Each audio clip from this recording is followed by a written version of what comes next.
السلام عليكم ورحمة الله وبركاته. اللهم صل وسلم وبارك على سيدنا محمد وعلى آله وصحبه أجمعين. ازيكم يا أحلى متابعين في الدنيا كلها؟ وحشتوني جدا جدا جدا. لو أول مرة تشوفيني، أنا سالي من قناة أسرار المطبخ مع سوسة. قناتنا كلها تكات وحركات وأسرار ووصفات وجولات من الآخر كده مع سوسة، مش تقدري تغمضي عينيكي. يلا بقى، لو أول مرة تشوفي القناة دوسي دلوقتي اشتراك وفعلي الجرس على الكل عشان يوصلك كل جديد.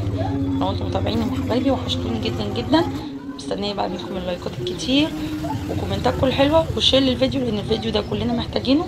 دخلة العيد، كل سنه وانتم طيبين، يا رب يجعله عيد سعيد عليا وعليكم وعلى الامه الاسلاميه جميعا. وعايزين كلنا ندعي يوم عرفه ان شاء الله لاخواتنا في فلسطين، ان ربنا ينصرهم ويقويهم ويرحم شهدائهم ويداوي جرحاهم يا رب. اللهم امين يا رب العالمين. ويهزم عدوهم وربنا كده ينصرهم من عنده يا رب، ويجي كده العيد عليهم ويبقوا هم في سعاده وفرحه بالنصر ان شاء الله. الفيديو دوت عشان انا مصوراه. تقولي امال انت فين يا سوسه؟ هقول لك الفيديو دوت جوزي هو اللي مصوره. نزل عند الجزار دوت عند حماتي، هي بتتعامل معاه من زمان، فهم عارفهم كلهم. فقال لي تعالي عشان نجيب اللحمه، قلت له لا انا عايزه كذا وكذا، بدل لما اروح المشوار وانا مش فاضيه. عارفين باجي من الشغل يا دوبك بعمل حاجات في البيت ومع الولاد وكده، ربنا يقوينا جميعا. فالفيديو دوت كلنا محتاجينه، فيه معلومات حلوه جدا يعرفك ازاي كل حته بالتفصيل في العجل، وهي متعلقه كده، الحته الناعمه والحته الخشنه وحته المفروم، كل حته نستخدمها في ايه، وتجيبيها عايزاها ملبسه، عايزاها لحم، عايزاها حمراء، تطلبي ايه من الراجل من الجزار يعني. طبعا كلنا محتاجين الفيديو دوت، خصوصا الايام دي عشان هنشتري اللحمه. جيبي كتير جيبي قليل، كل واحد على حسب ظروفه، بس هاتي واعملي فرحه العيد زي ما وصانا بيها الرسول عليه الصلاه والسلام. انزلي وهاتي ان شاء الله نص كيلو، مش هتفرق. جيبي بلدي جيبي مستورد، كل واحد على قد ظروفه، مش عيب. العيب ان انا ما افرحش نفسي ولا افرح ولادي ولا افرح بيتي في العيد، ولا تفرحوني بلايك. ادوني بقى لايكات كتير، فرحوني بيها كومنتاتكم الحلوه الجميله. هسيبكم بقى مع الفيديو. وحشوني جدا جدا جدا.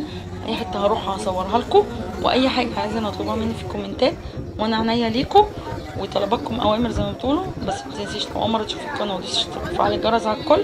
توحشوني واستنينوا فيديو جديد، واسيبكم بقى مع تفاصيل الفيديو. اشتركوا في القناه، فعلوا زر الجرس عشان يوصلكم كل جديد. يلا بينا نتفرج على الفيديو الجميل ده. وش الفخده اهو، نعرفه من الخصيه اهو اهو، وهو متعلق زي ما انتوا طلبتوا اهو. وش الفخده ده للبوفتيه اهو، ويبقى من عند الخصيه. وش الفخده العرق التريبيانكو اهو اهو جنب الوش على طول اهو. هنا اللحمه البارده للضلوع الاماريه او الاماريه، ودي بيت الكلاوي. طبعا كده دول الاماريه ودول بيت الكلوه، ماشي. اللي بيطلع منهم الرباعي او ستيك، العرق الفليتو. تعالى يا محمد كده من اول هنا كده، من اول هنا كده اهو، من الداخل اهو، ده العرق الفليتو. من هنا كده اهو، تعرفوا الاماكن بالظبط. من اول هنا لحد هنا ده العرق الفليتو، بيبقى عنده الدهن بتاع الكلاوي. ده العرق الفليتو. كمل. الموزه طبعا معروفه اهي، الموزه. حته بقى هنا برضه تبقى ناعمه وجميله قوي برضه، اسمها الفرخه اللي فيها العرقوب دي اهي، دي اسمها الفرخه. هنا اهو، من اول هنا اهو لحد هنا كولاطه، من اول هنا لحد هنا دي الكولاطه اهي. السمانه اهي اهي، اخر الموزه من اول هنا كده اهي لحد هنا. يبقى العرق من الناحيه دي، العرق من هنا، والسمانه من هنا اهي، عشان تبقوا عارفين مكانها. من اول هنا لحد هنا دي السمانه الجزئيه دي، لكن من اول هنا اهو كده اهو لحد هنا دي الكولاطه، برضو بتبقى ناعمه في الخضار، جميله برضو قوي. تعالى بقى اوريهم الكتف. ايوه الحته دي اللي هم اول 7 ريش، اول 7 ريش، اول 7 ريش دول اللي هم السن. انا عن حته لحمه في العجل للخضار دي، لحمه الدوبان اللي مالوش سنان اهو، لحمه دايبه خالص. وطبعا احنا متفقين ان كل ما نقترب الى العظم فهو ناعم، اي حاجه قريبه من العظم هي ناعمه. العضله المتحركه بتبقى خشنه، بتبقى شديده شويه خشنه، اما العضله الساكنه بتبقى ناعمه خالص. طبعا السن ده عضله ساكنه فبتلاقيها ناعمه جدا وقريب من العظم برضه ناعمه. في قطعه هنا اهو اسمها السمكه اهي، قطعه اللحم دي اهي اسمها السمكه، بتيجي حوالي كيلو الا ربع، دي ناعمه جدا وتحفه. العجل كله ما فيهوش غير قطعتين، يعني العجل كله فيه 2 كيلو او كيلو ونص، من اول هنا لحد هنا اهو. هم اول 7 ريش. الرقبه ممكن بناخد الجزء اللي تحت عشان بيبقى ناشف شويه بناخده مفروم، وبقيتها من هنا بتبقى ناعمه برده، لكن الظهر اللي ورا ده خشن بتبقى ناشفه مفتله، لكن كل اللي بيتداخل دوت ناعم خالص. ده الدوش اهو زي ما انتم طالبين الحاجه وهي متعلقه اهو، ده الدوش خشن بس في نفس الوقت بيقطم، يعني مش خشن وناشف، لا خشن بس في نفس الوقت بيقطم جميل جدا. الحته البيضاء بتاعته دي بتقرقش في الاكل، جميله جدا في الاكل، تحفه الدوش. الناس الاكيله عارفاه.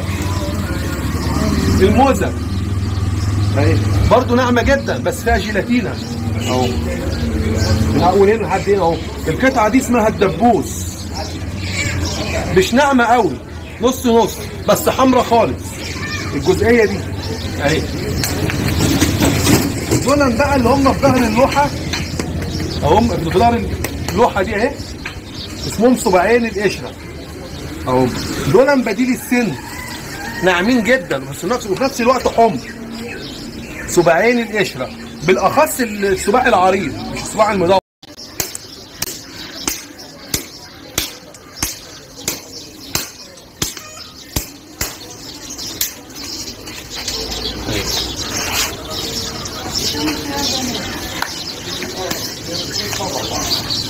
دي للمفروم، رقاق، مكرونات، حواوشي، كفته شغال، السر اهي عند الاماريه. اما بقى الاستاذ اللي كان بيسال العجل فيه كام ضلع وان الضلوع احسن، يا استاذ مفيش حاجه اسمها الضلوع احسن، في حاجه اسمها كل حاجه وليها اكلها، ماشي؟ هم اول 7 ريش اللي هم من ناحيه الزند دول للسن، دول ناعمين جدا للخضار اهو، لكن الباقيين دول اللي في الفخده ماشي، دول بيطلع منهم ستيك اهو، ستيك للصواني او رباي اهو. وده بيت الكلوه برضه للصواني برضه كويس جدا، برضه يطلع منه ستيك جميل. وممكن تطلع من هنا تطلع برضه رفيعه كده هو خالص في الجريل هنا اهو. فهو كلها كويسه، بس دي قطعيات واكلات، انت هتعملها ايه؟ الفرق انت هتعملها ايه؟ هتعملها للصواني ولا هتعملها على الجريل ولا هتعملها ستيك اهوت، انت هتعملها ايه؟ هو ده الفرق. لكن اول 7 ريش دول سن الاكل تحفه ومال جدا. واتمنى المعلومه تكون واضحه. كبده يا جماعه اهي، كبده الكشف بتاع الدكتور اهوت اهو، اتاكد منها ان هي سليمه مش مفيهاش صواريخ ولا حاجه، نضيفها زي ما انتم شايفين اهي عشان اتاكد ان الكبده بلدي يبقى فيها حلويات اهي بتاعتها. ده الكشف بتاع الدكتور بتاع المذبح اهو، لازم يكشف على القلب كده عشان اتاكد ان القلب سليم. كلاوي نفس القصه، لازم يفتحها كده شوف فيها حصاوي ولا لا اهي. التريكات دي مهمه جدا يا جماعه،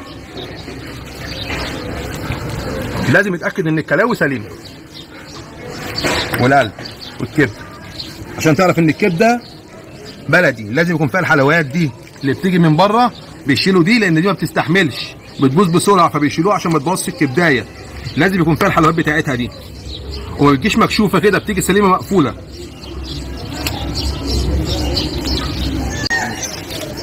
وبكده يا جماعه كنت خلصت الفيديو بتاعي، واترككم في رعايه الله وامني، واستنوني في فيديو جديد، والسلام.